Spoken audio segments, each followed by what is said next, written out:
ओम नमो भगवते वासुदेवाय नमः। जय श्रीमन नारायण। दोस्तों आइए आज हम सुनते हैं कार्तिक मास महात्म्य का 10वां अध्याय।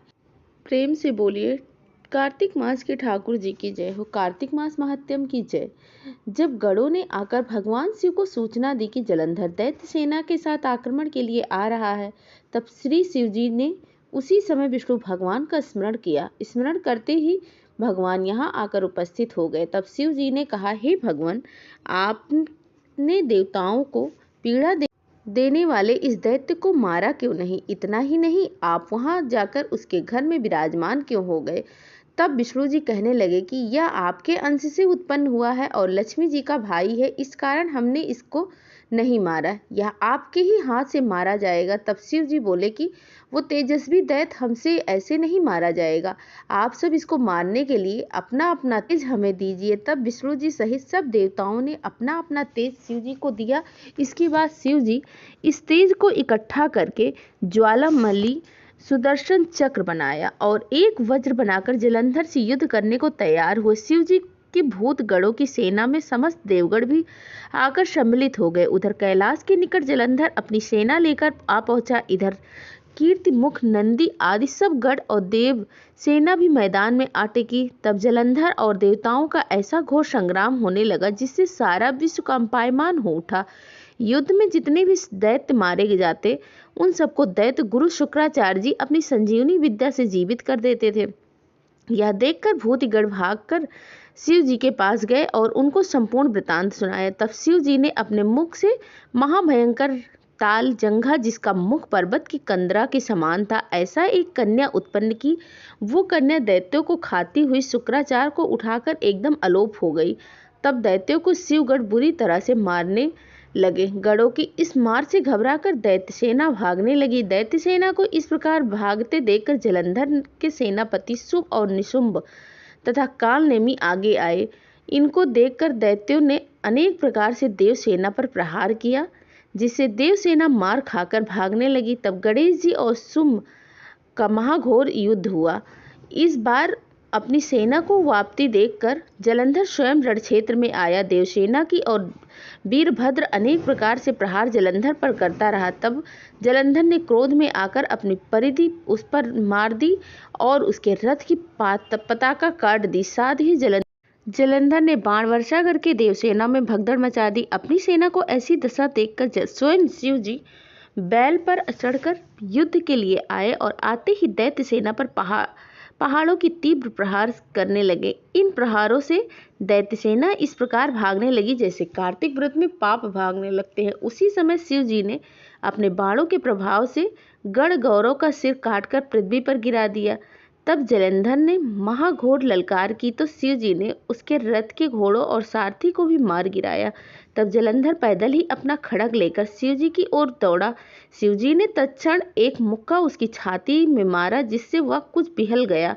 इस प्रकार जब जलंधर ने देखा कि शिव अजय है, उसने गंधर्व माया रची हुई है, उसी समय वहां गंधर्व और अप्सराएं नाचने लगी, गाने लगी। शिव जी इस माया में फंसकर नाचने और गाने लगे। जलंधर दैत्य शिव जी को माया में फंसा देखकर महादेव जी का रूप धारण करके पार्वती जी के पास गए और पार्वती जी का रूप लेकर काम सख्त हो गए। पार्वती जी महादेव को आया देखकर खड़ी हो गई, परंतु तत्काल ही राक्षसी माया समझकर वहां से अंतर्ध्यान हो गई। तब जलंधर पुनः युद्ध भूमि में आया।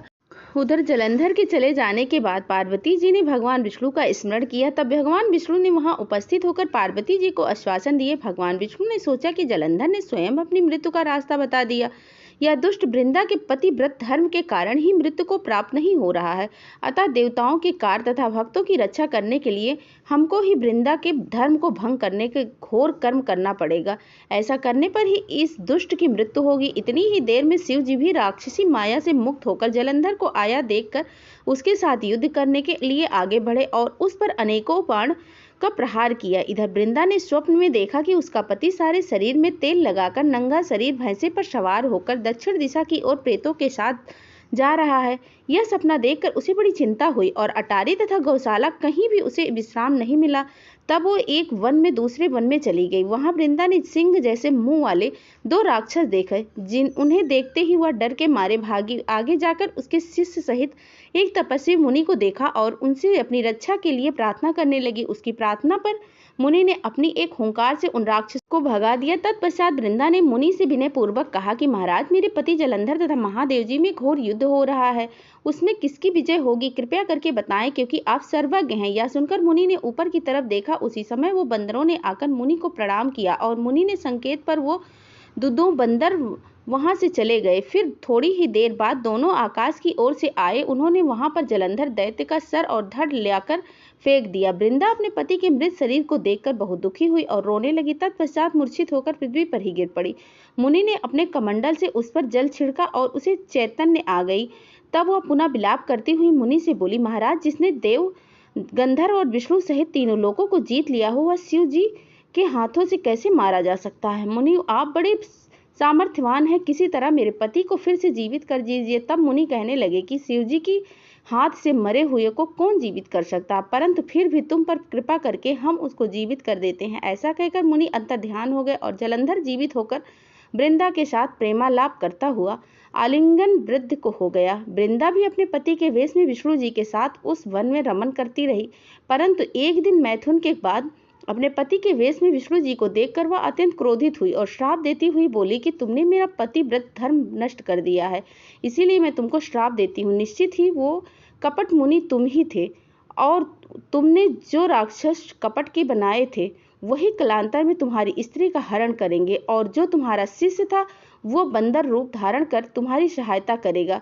फिर वो कहाँ कि तुम अभी पत्थर हो जाओ। नारद जी कहने लगे कि राजा पृथ भगवान विष्णु ने देवताओं द्वारा अपने भक्तों के कार्य के लिए पतिव्रता वृंदा का यद्यपि शील हर लिया, परंतु वह मन ही मन अत्यंत दुखी हुई और बोली, वृंदे, मैंने तुम्हारा श्राप ग्रहण किया, अतः मैं अवश्य ही शालिग्राम हो जाऊंगा, परंतु तुम भी वृक्ष रूप होकर मुझको मिलोगी। उसी समय वृंदा अपने पति के चरणों का ध्यान करके विष्णु जी को मना करने पर भी अग्नि में प्रवेश करते हुए विष्णु जी वृंदा का स्मरण करके उसकी चिता के भस्म में लौटने लगी। नारद जी कहते हैं कि राजा पृथ उधर युद्ध में जलंधर दैत्य ने शिव जी को अति बलवान समझकर राक्षसी माया से पार्वती बने और उन्हें मारने लगे। उसकी इस माया को देखकर शिव जी नीचे को मुख करके बैठ गए। तभी अच्छा अवसर देखकर जलंधर ने अनेक बार शिव जी को मारे।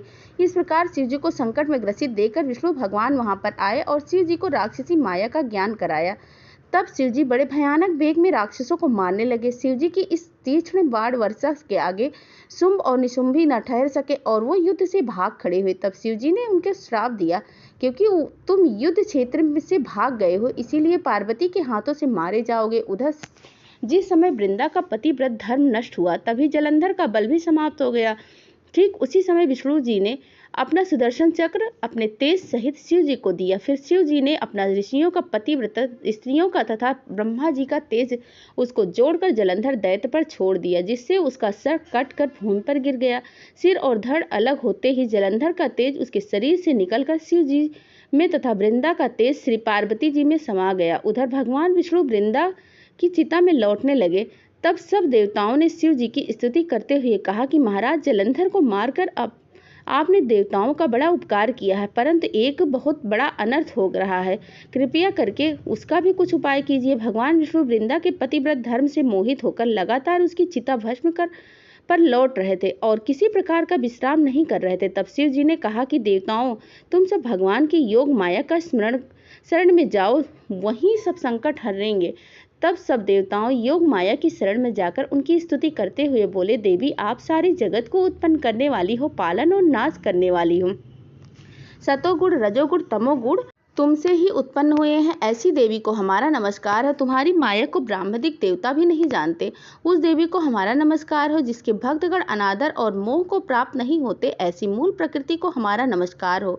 उस समय देवताओं ने एक तेज देखा, आकाशवाणी सुनी कि गौरी, लक्ष्मी, सरस्वती रजोगुण, सतोगुण और तमोगुण रूप में ही हूँ, वही तीनों तुम्हारा कार्य सिद्ध करेंगे। उन देवियों की तुम आराधना करो। फिर उन 3 देवियों ने प्रकट होकर 3 बीज दिए और कहा कि इन तीनों बीजों को जहाँ पर विष्णु है जाकर बोझ दो, अपना कार्य सिद्ध करो। देवताओं ने तीनों वज्र ले जाकर पृथ्वी पर, जहाँ पर वृंदा की चिता थी, वहाँ पर भगवान विष्णु लौट रहे थे, वहां उस जगह पर जाकर बो दिया। उन तीनों बीजों में 3 वृक्ष उत्पन्न हुए। रजोगुण सरस्वती है, आंवला तमोगुण गौरी है, तुलसी और सतोगुण लक्ष्मी से मालती हुई। श्री लक्ष्मी जी ने अपना बीज ईर्ष्या युक्त होकर दिया था, इसीलिए मालती भगवान की पूजा में निंदित तथा आंवला और तुलसी भगवान को अति प्रिय है। इस प्रकार वृंदा ने वृक्ष रूप होकर भगवान शालिग्राम से सहयोग किया और इसी कारण कार्तिक के उद्यापन में भगवान की पूजा तुलसी के मूल में होती है। नारद जी कहते हैं, हे राजा पृथु, जिस घर में तुलसी का वृक्ष होता है उसमें यमदूत कभी नहीं आते हैं। इसीलिए जो तुलसी का वृक्ष घर में लगाते हैं वो कभी यमपी नहीं देखते। नर्मदा तथा गंगा का जल और तुलसी का पूजन, ये 3 कार्य बराबर है। चाहे मनुष्य कितना ही पापी क्यों न हो, परंतु मृत्यु के समय जिसके प्राण मंजरी सहित निकल जाते हैं वो पापों से मुक्त होकर भगवान के बैकुंठ धाम को जाते हैं। जो मनुष्य तुलसी तथा आंवले की छाया में अपने पितरों का श्राद्ध करते हैं उनके पितर मोक्ष को प्राप्त हो जाते हैं। जो मनुष्य आंवले का फल तथा मंजरी युक्त तुलसी का दल मुख में रखता है वह साक्षात भगवान विष्णु के समान है। जो मनुष्य कार्तिक मास में आंवले की छाया में भोजन करते हैं तथा रुद्राक्ष की माला धारण करते हैं वे उनके काम, अर्थ, धर्म और मोक्ष सब कार्य सिद्ध हो जाते हैं। नारद जी कहते हैं, हे राजा पृथु, तुलसी और आंवले का महात्म्य भगवान ब्रह्मा जी भी कहने में असमर्थ है। जो कोई इस कथा को पढ़ता है, सुनता है, वह मोक्ष को प्राप्त होता है। कार्तिक मास महात्म्य अध्याय 10वां अध्याय समाप्त हुआ।